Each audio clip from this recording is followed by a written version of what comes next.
Paz e luz, pessoal, tudo bem com vocês?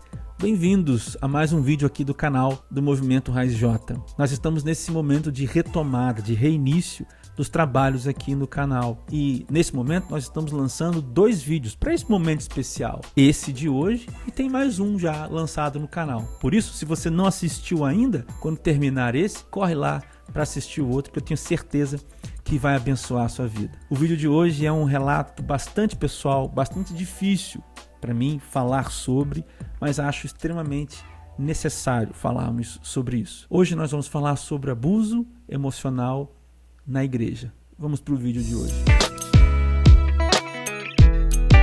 Pois bem, pessoal, antes de começar aqui, eu gostaria de deixar algumas coisas bem claras aqui pra gente.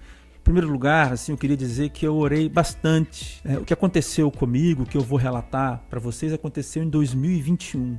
E desde lá eu oro muito, porque estas coisas me causaram traumas profundos. Então eu venho orando já e sinto que é momento de falar sobre isso. Primeiro, porque a gente precisa melhorar como igreja. A palavra de Deus mostra e ensina que quando um irmão peca e erra contra nós devemos dizer isso para ele, porque nós estamos dando a oportunidade da pessoa se arrepender e crescer, porque o arrependimento é crescimento também espiritual, mas também porque faz parte da cura falar sobre. Em segundo lugar, eu gostaria de dizer que eu não tenho problemas com o perdão aqui, porque nessa caminhada Deus me ensinou a suportar estas coisas, a lidar com elas e perdoar estas pessoas. Não digo que foi uma coisa instantânea, claro que não, mas foi um processo de anos e pela graça de Deus, não por força minha, por capacidade minha, mas pela graça e pela misericórdia do nosso Deus que eu perdoei estas pessoas e estou pronto a falar. Em terceiro lugar, acho que é importante a gente falar sobre isso porque há muitos de nós, muitas pessoas vivendo isso. E acho que encontrar vozes que ecoam na mesma direção daquilo que estamos vivendo, sobretudo quando é algo velado como essas situações de abuso, acho que isso é quase que um colete salva-vidas quando você está num barco assim afundando, você joga aquela boia assim salva-vidas. Sabe, essa ideia, assim, essa figura é bem interessante. Encontrar alguém que está vivendo a mesma coisa que você. Quando a gente sofre sozinho, a gente parece que está realmente sozinho numa ilha, sabe? Assim, um mar cheio de nada, só de água. E aí, quando alguém fala que está acontecendo ou que passou por aquilo também, é como se tivesse uma companhia ali, naquele ar e naquele lugar de solidão. Em quarto lugar, acho que é importante a gente falar porque nós estamos vivendo o Setembro Amarelo, essa campanha maravilhosa de valorização da vida, eu gosto de dizer assim. E muitas pessoas atentam contra a sua própria vida por causa destas coisas, por causa do sofrimento enclausurado, por causa da voz que não é ouvida, por causa dos traumas profundos e etc, etc, etc. Então é nesse sentido, para que também aqueles que não são deste rebanho, para que eles sejam também conhecidos, aqueles que não se arrependerem, que também sejam conhecidos, porque a Bíblia também nos ensina a expor aqueles que, usando do Evangelho, o deturpam. Então, por causa disso tudo, eu acho que é importante a gente falar sobre isso. Bom, então, essa história se passa, como eu já disse, em agosto de 2021. Agosto de 2021. Portanto, tem 3 anos, né? Mas antes eu preciso contar um pouco da história no passado. É claro que aqui eu não posso dar o testemunho, meu testemunho completo, porque é grande demais e não é o objetivo desse vídeo. Vou fazer isso em outro vídeo. Mas eu vou apenas dar um background aqui para entender um pouco essa situação. Bom, em 2017 eu vivia um momento muito complexo da minha vida. Agora eu estou em 2017. Né? Eu nasci na igreja evangélica, na igreja cristã protestante, fui criado nela, mas eu estava muito afastado. Eu já tinha passado pelo divórcio dos meus pais, pela perda do meu pai, pela perda de outras pessoas. E isso tudo, a maneira como eu lidei com isso, nós não temos tempo para falar sobre isso, nem é o objetivo do vídeo, mas a maneira com a qual eu lidei com isso causou em mim uma série de problemas, de traumas também. o que levou à situação de depressão e situação profunda de ansiedade. Tive também síndrome do pânico, mas essa foi controlada um pouco. Então, em 2017, eu estava com tudo isso, só que tipo uma avalanche, assim, só que tipo invisível para mim. Meus olhos não estavam vendo aquela avalanche de coisas vindo em minha direção. Minha vida era um caos completo. Estava no meio do doutorado e, enfim, eu tinha um relacionamento nessa época. Eu morava com uma pessoa e esse relacionamento foi rompido, né? Ele foi terminado. E essa foi a gota d'água. Na verdade, quando aconteceu isso, eu consegui abrir os olhos para a situação que eu vivia. E aí, quando eu vi, a avalanche toda já estava em cima de mim. O que aconteceu foi que eu vivi uma situação de extrema ansiedade, de extrema depressão, muito séria, que precisou ser acompanhada por médicos, por psiquiatra, precisou ser acompanhada por psicólogo, porque eu tive tentativas contra a minha própria vida, mas nesse tempo, isso começou dia 15 de outubro de 2017, eu lembro da data direitinho. Nesse tempo, eu também fui encontrado por Jesus. Eu digo que foi o melhor tempo da minha vida, não tenho tempo para falar sobre isso aqui, mas foram os melhores dias da minha vida. Foram 50 dias nessa loucura toda e Deus se manifestou para mim através do psiquiatra que cuidou de mim, através da psicóloga que cuidou e cuida de mim até hoje, das minhas irmãs, né, minha família, minha mãe e meu padrasto, que são pessoas que são manifestação do amor de Deus assim na minha vida, mas sobretudo Deus se manifestou através da sua própria palavra. Então, nesses 50 dias eu comecei a ler a Bíblia e de uma oração simples, que era assim: Deus me ajuda, por favor. Eu, ao final desses 50 dias, era outra pessoa, completamente radiante. Dessa oração, de uma frase, era para um rapaz que não conseguia parar mais de orar, nem de jejuar. E isso levou a um momento de avivamento, primeiro no meu quarto, vivido comigo mesmo e com Deus. Em segundo, com minha família. Começou a ter muitas orações, reuniões de oração lá em casa. Eu ia orar com as pessoas da minha família e depois com os meus amigos. Daí, inclusive, que surgiu o movimento Raio J. Foi esse avivamento, essa coisa linda que aconteceu. Bom, mas uma das coisas que eu aprendi, foram muitas, mas uma das coisas mais marcantes foi que Deus me ensinou nesse tempo, me mostrou e marcou meu coração para sempre, aprender a ser contente, estar satisfeito em Deus, tanto nos vales quanto também nos momentos bons. Então, eu não fui curado da depressão ou curado da ansiedade. Eu aprendi a passar por ela com Deus. Eu não estava mais sozinho. Eu nunca mais estarei sozinho. Eu tenho uma série de mensagens que se chama A História do Fim da Solidão. E eu conto essa história em 2 mensagens.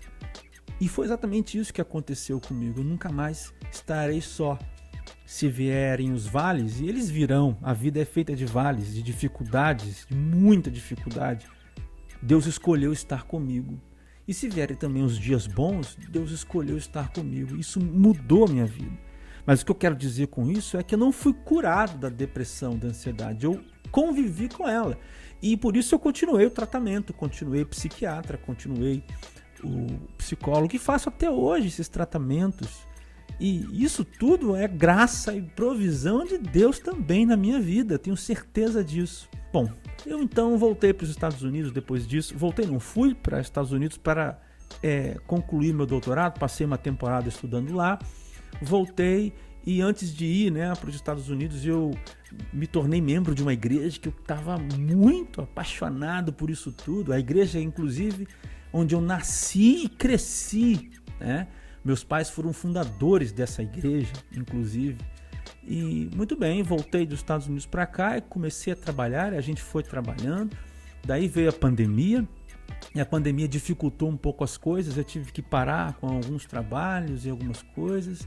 Em 2021 estava aquele momento de retomada e tal, e Deus colocava no meu coração então um desejo de plantar uma igreja. Então, junto com o meu padrasto, que é pastor também, pastor jubilado, né? Então eu fui avisar essa igreja que eu era membro que eu precisava então me desligar dessa igreja 6 meses à frente. Eu fiz uma reunião em agosto, eu pedi essa reunião em agosto de 2021. E o desligamento, não é desligamento, na verdade, que eu ia trabalhar na plantação de uma igreja em dezembro. Olha só, eu fui avisar com antecedência para não parecer nada de errado, né? Então, o que aconteceu foi, acredite você se quiser, foi nessa reunião onde estavam presentes o pastor e os presbíteros da igreja. Essa denominação é uma denominação que tem esse tipo de organização estrutural. Existem os presbíteros e o pastor, e estas pessoas juntas formam o que a gente chama de conselho da igreja, né? E aí é o conselho da igreja que determina, né, as coisas da igreja. Portanto, eu marquei uma reunião com estas pessoas. E essa história acontece ali, nessa reunião. Então agora eu vou começar a ligar os pontos melhor. Então eu disse a vocês que eu convivia com essa situação de depressão, de ansiedade. E em 2021, ali em julho, eu tive uma crise profunda de depressão e ansiedade profunda. Num dia de um fim de semana, numa sexta-feira, um momento horrível, muito difícil, muito difícil. E então, um amigo, que é um amigo do coração, um irmão que eu tenho, ele foi lá me ajudar nessa sexta-feira, né? E eu não liguei para o pastor da igreja, porque era uma situação que poucos sabiam que eu vivia. Eu não contava essas coisas para as pessoas. Você não vai contar se você é uma pessoa que passa por depressão e ansiedade, e se você tem episódios de tentativas contra a sua própria vida. Você não vai abrir a boca e contar isso para as pessoas, né? Você vai contar para os amigos íntimos, para a equipe que te dá assistência, né? Então eu contei para o meu amigo, eu chamei o meu amigo, inclusive tinha uma outra amiga também ali naquela noite.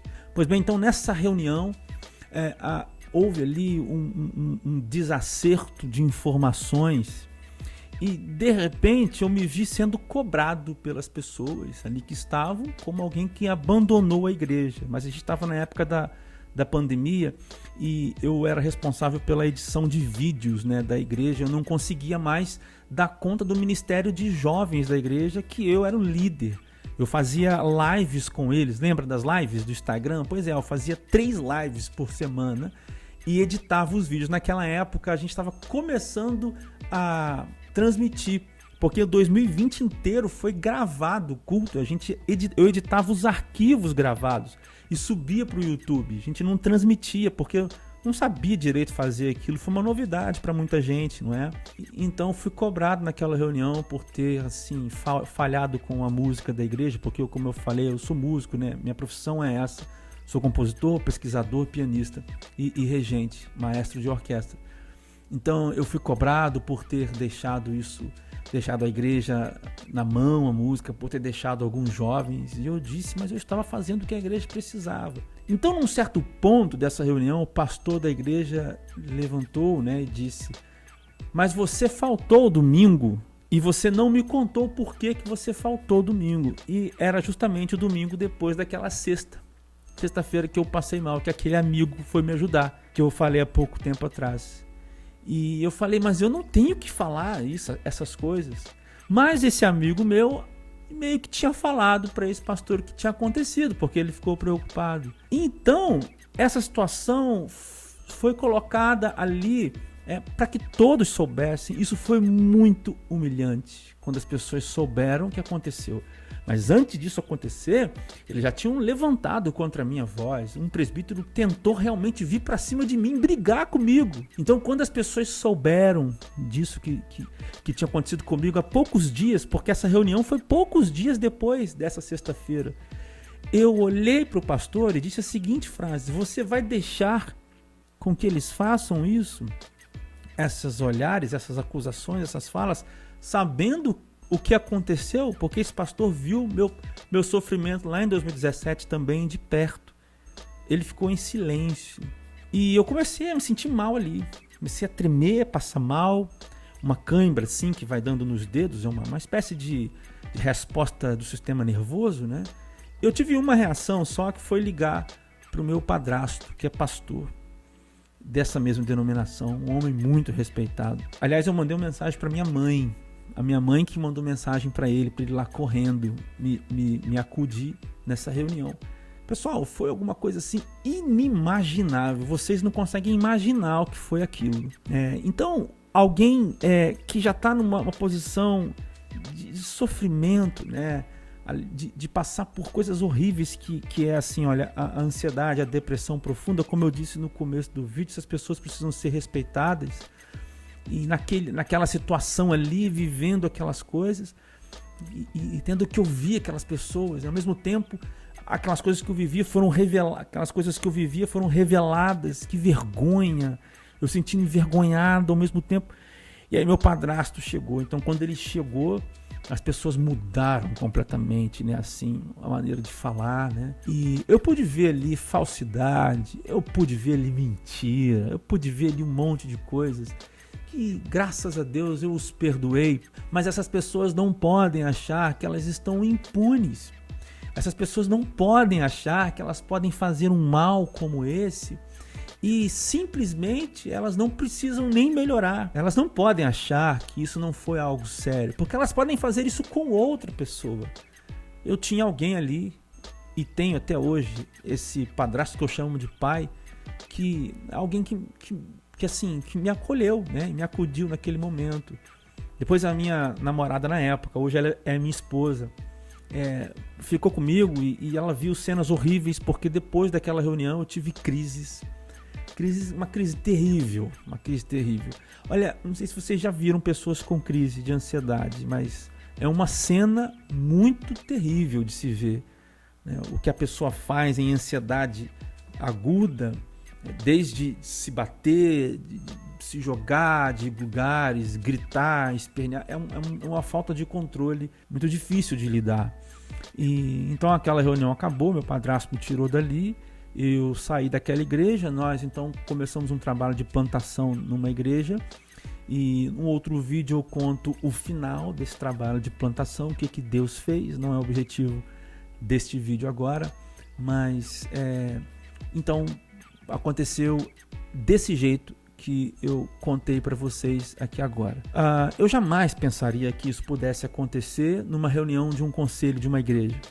E eu tenho certeza que quase ninguém sabe disso que aconteceu. Mas eu sei que eles sabem. E isso machucou, porque é uma igreja que eu cresci, que meu pai e minha mãe foram fundadores. E era uma igreja que eu queria estar perto, porque tem um valor para mim muito grande essa igreja. Mas não deu para continuar lá.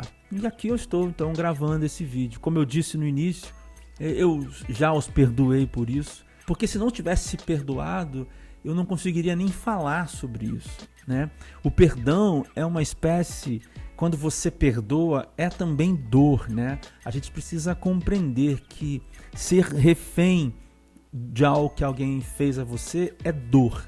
Perdoar também é dor. Nada é sem dor, né? Mas o perdão, ele anda paralelamente com as consequências. A gente não deve esquecer isso. Então eu estou aqui tratando de consequências, porque o que eles fizeram teve consequências. Eu estou aqui tratando de possibilidades no futuro, para que isso jamais aconteça. E sobretudo, para que, se você estiver passando por isso, meu querido, se você estiver me ouvindo aí, eu estou aqui disposto a conversar com você, estou aqui disposto a orar com você, orar por você. Esse canal aqui existe para isso. Você pode ver aí no nosso canal, nas informações, nosso e-mail, contato. Pode falar, mandar mensagem pra gente, e-mail se você quiser. E também, se você não quiser, né, apenas saber que tem gente que passou por isso.